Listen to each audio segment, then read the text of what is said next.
Баршаңызға қайырлы күн, құрметті оқырмандарым. Өздеріңізге алдында айтып өткен болатынмын, пицца жасаймын деп. Енді бүгін үй жағдайында өте дәмді, өте керемет пиццаның рецептімен сіздермен бөліскім келіп тұр. Бұл пиццаға бізге керек помидор, қызанақ, балғар бұрышы, тәтті бұрышымыз, қандай цвет болса, қызылы, сарысы, жасылы, бәрібір. Картошка керек, сәбіз керек, пияз керек, сарымсақ, колбаса, сырымыз және соус ретінде майонез и кетчуп керек. Енді мына сәбіз бұрыштар не үшін керек деп ойлауыңыз мүмкін. Сәбіз бен картошка, мына пияз үшеуін жақсылап қазір қуырамыз. Содан кейін начинка дейміз ғой, ішіне салатын жаңа салма ретінде осы үшеуісінен қазір начинка жасаймыз. Ал қалғандары бетіне жаңа сәндік ретінде, оформление ретінде дейміз ғой, сәндік ретінде және дәмді болу үшін кәдімгі өзіміздің пиццамызды жасаймыз. Бұл пицца өзге пиццаларға қарағанда өте жаңағыдай көлемді, дәмді, тойымды, сондай үй жағдайында жасағанға сондай бір керемет пицца болып табылады. Сондықтан да жасап көріңіздер. Қазір мен сіздерге жасап бірінші өзімнің рецептімен таныстырайын. Ал бастайық. Ең алдымен қазір мына пиязымызды турап, жақсылап қуыра береміз. Оның үстінен жаңағы теркадан өткіземіз сәбізіміз бен картопымызды и бірге қуырамыз. Қазір мен сіздерге соны іс барысында көрсетейін. Ал енді пиязымызды турап бастаймыз.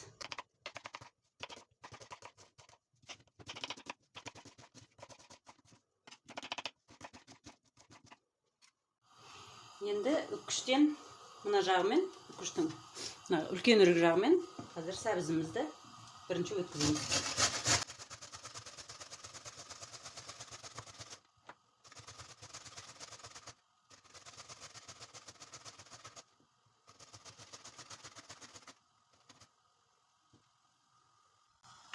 Сәбізімізді өткізіп алдық. Енді дәл осындай әдіспен картопымызды өткіземіз үккіштен.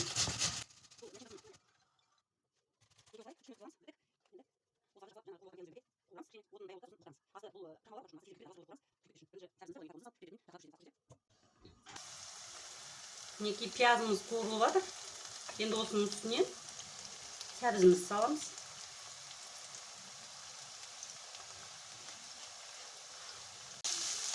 Сәбізімізді қуырып,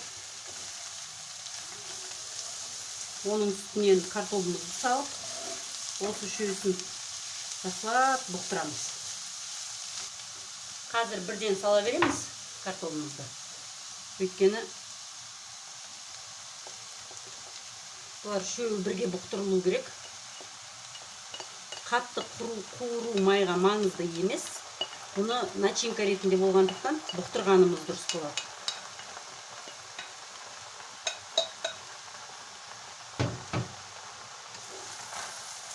Жақсылап араластырып қазір үшеуін бұқтырамыз. Пиццаны осы начинкамен жасаған кезде өте бір дәмді болады. Тойымды болады, дәмді болады.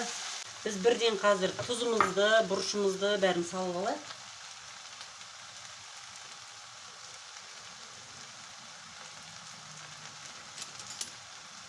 Мінекей.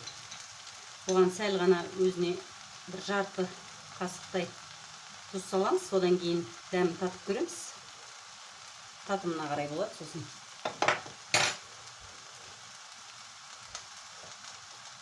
Енді бұрышымызды сеуіп алайық. Тағы да жақсылап араластырамыз. Бұл отын басып қойып істеу керек, өйткені бұл тез баяу отта жасамасақ, астын көрдіңіздер ме? Бірден ішінде жаңағыдай крахмал емес па картоптың күйіп кетеді. Сондықтан араластыра отырып жасаймыз. Қазір баяу отта жаңағы қақпағын жауып жасаған кезде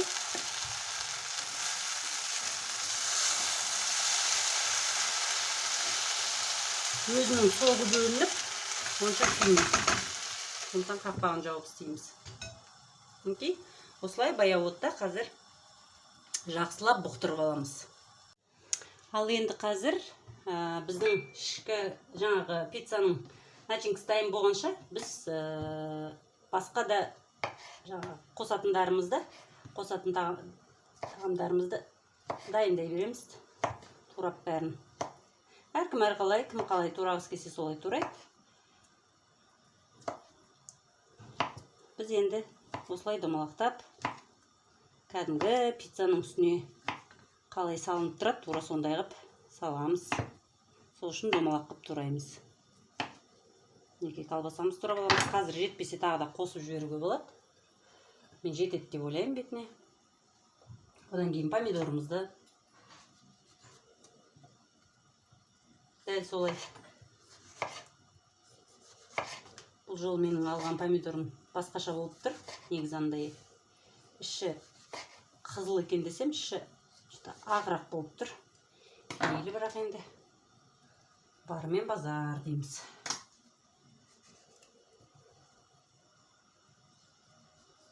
Бұлай да турасақ болады. Бұл өйткені андай етті помидор өзі.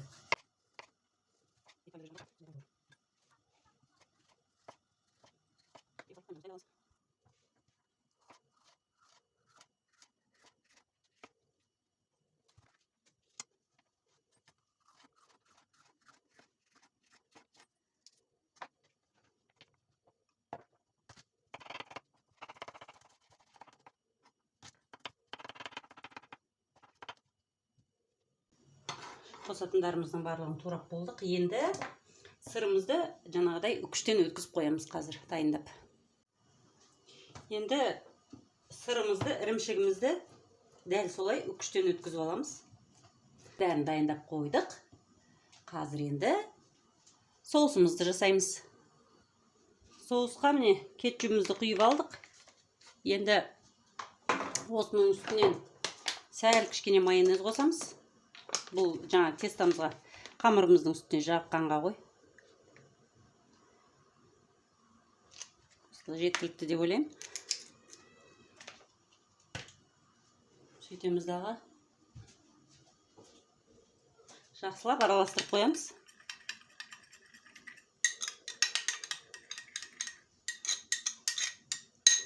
Кейін майонез қосып отырамыз. Майонез жағып отырамыз ортасына.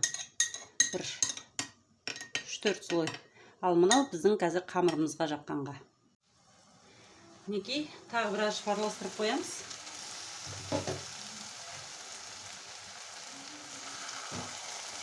Асты күйіп кетпес үшін сәл су құюымыз керек. Сәл-сәл. Өйткені бұл кішкене піскенше бұқтыруымыз керек қой. Сол уақытқа дейін күйіп кетпес үшін сәл-сәл су құйып қоямыз. Енді жақсылап араластырамыз. Күйіп кетпесін деп осылай қарап-қарап тұрасыздар. Енді начинкамызды қараймыз. Не болып жатыр екен, қалай пісіп жатыр екен. Араластырамыз. Неке уже дайын болыпты. Жаңағы суымыз, құйған суымыз тартылып, уже дайын болған.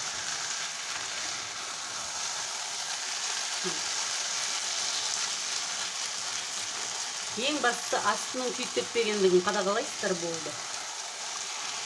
Начинкамызды жаңа ішіне салатын салмамызды дайындап, басқа ыдысқа салып алдық. Тезірек суытуымыз керек. Өйткені кішкене салқындаған кезде барып қана жаңағы тестамыздың үстіне саламыз. Бұл салқындағанша біз енді тестамызды, қамырымызды формаға салып дайындай береміз.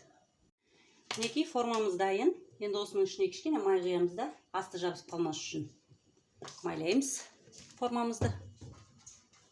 Жақсылап формамызды майлап, соның кейін үстінен жаңағы қамырымызды саламыз.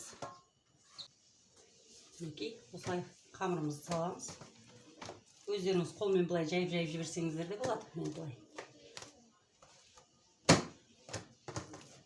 Оқтаумен жайып керек емес, өйткені ашып тұрғаннан ол уже дайын тұр. Мінекей, осылай жаймалап, өздеріңіз созып қалауларыңызша.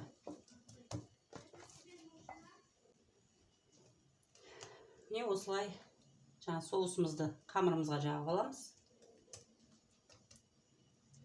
Бәрін. Үстінен жаңағы начинкамызды саламыз енді.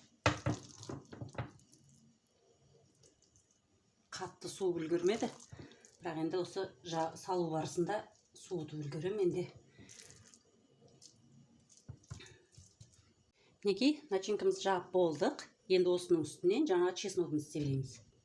Чеснок бірге қуырған жоқ біз, өйткені осының үстіне осылай сепкен кезде өзі бір ерекше дәм береді деп сіздерге айтып өттім бағана.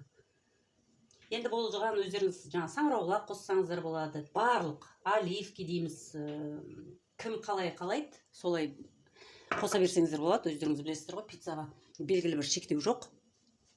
Ал енді осының үстінен біз қазір помидорымызды тізіп шығамыз. Енді колбасамызды тізіп шығамыз. Колбасамызды тізгеннен бұрын бірінші қазір енді майонезімізбен кішкене былай себелеп шығамыз. Өйткені помидорды білесіздер ғой, майонезбен керемет үйлесімді болады. Сочный болады, дәмді. Сол себептен осы жерге осы майонезді қосып жібереміз. Енді колбасамызды тізіп шығамыз. Әдемілеп тізіп алдық. Енді бұның үстінен жаңағы перецімізді орталарына салып шығамыз. Кез келген жерге өздеріңіз қалауларыңыз бойынша сала бересіздер. Перецінің өзі бұрышымыздың, тәтті бұрышымыздың өзі бір ерекше дәм береді. Қызыл бұрыш, жасыл бұрыш, сары бұрыш дейміз. Өздеріңіз қалауларыңызша қоса бересіздер. Кез келген. Мінекей. Осылай бәрін жақсылап тізіп алдық. Енді бұның үстінен тағы да майонез. Тағы да майонезімізді құйып шығамыз. Неге десеңіздер, қазір бұл сырымызды астынан сочный болып тұрады да, мына. Сочный дейміз ғой өзі. Осылай құрғақ болмайды, сондай керемет болып шығады өзі. Біз қамыр піскенше ғана істейміз, өйткені бұның астында начинкасы бәрі піскен, дайын. Қамырымыз піскенше ғана осылай ұстаймыз да отта. Міне өздеріңіз көріп тұрғандай, осындай керемет, қалың, тойымды, дәмді, сондай пицца дайын болады. Мінекей. Ішінде бәрі бар. Осының үстінен оливки салсаңыздар да болады, саңырауқұлақ сепсеңіздер де болады. Қосымша олар да ерекше дәм береді, керемет болады. Пешімізге салдық. Енді осы пицца 180 градуспен 20 минутта, 25 минутта жаңағы астындағы қамырымыздың піскеніне қарай қарап отырасыздар. Кімнің пеші қалай? Кейбіреудікі қатты қызады, кейбіреудікі ақырын деген сияқты. Негізі 180 градуста 25 минутта пісіріп аламыз. Не? Біздің пиццамыз дайын болып қалды. Енді үстінен сырымызды саламыз, күйіп кетпес үшін. Осылай бір сыр салғаннан кейін бір 2-3 минут. Ол сырдың түріне қарай, кейбір сырлар қатты болады, тез ермейтін. Ана сырымыз біздің тезірек еру керек, сливочный. Сол сырымыз ергеннен кейін уже дайын болады. Пиццамызды аламыз да, уже бере береміз.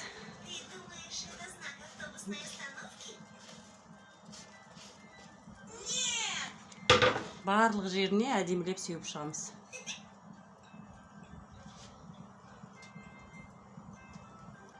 Сонымен болды. Пиццамыз дайын болды. Мінекей. Өздеріңіз көріп тұрғандай, сондай әдемі, сондай сочный, күшті пицца болып шықты. Қазір кесіп көрсетем. Жасап көріңіздер. Ұнаса менің каналыма тіркеліңіздер. Лайк басыңыздар. Өте дәмді, өте керемет пицца болады. Ішіндегі начинкасымен керемет болады. Міне жаңа пісірген пиццамыз осындай болып пісті. Қараңыздар, қандай қалың, дәмді, сочный екен көрініп тұр ғой сіздерге,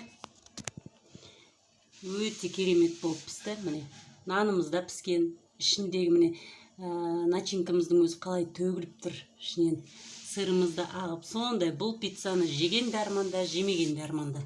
Сондықтан да міндетті түрде жасап көріңіздер. Мінекей өзінің табасында тұрғанын көрсетейін. Сондай сочный, сондай дәмді.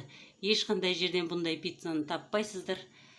Дәл осындай дәмді пиццаны өздеріңіз үйде жасап көріңіздер. Ұнаса лайк басып, комментарий жазып, каналыма тіркеліп кетіңіздер.